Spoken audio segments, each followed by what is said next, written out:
छातिर पवन खाली तो लागी तो बाउरा के नहीं जीबूरागी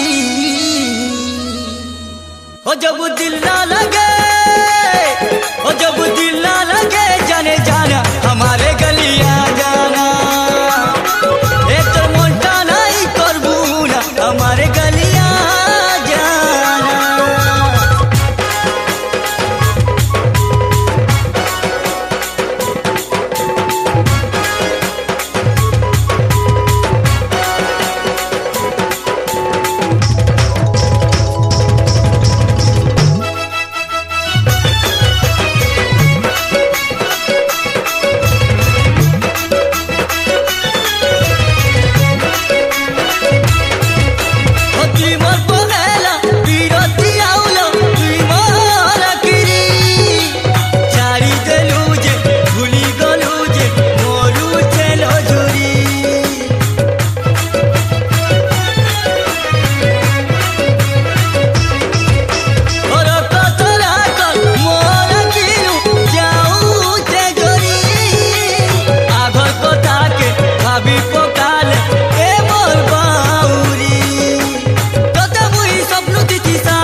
पहला प्यार कौन भुलाता है?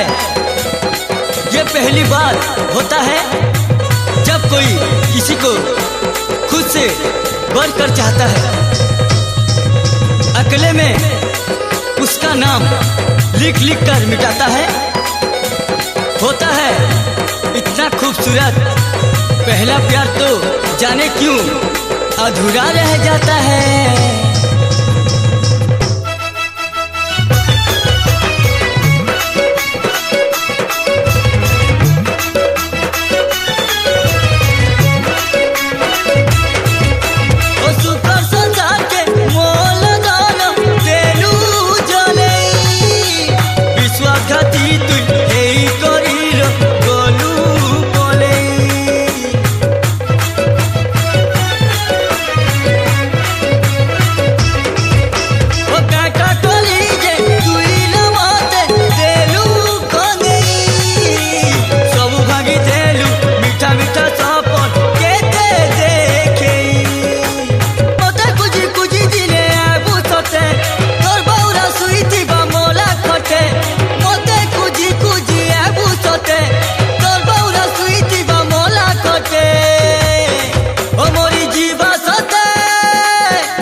तो लगी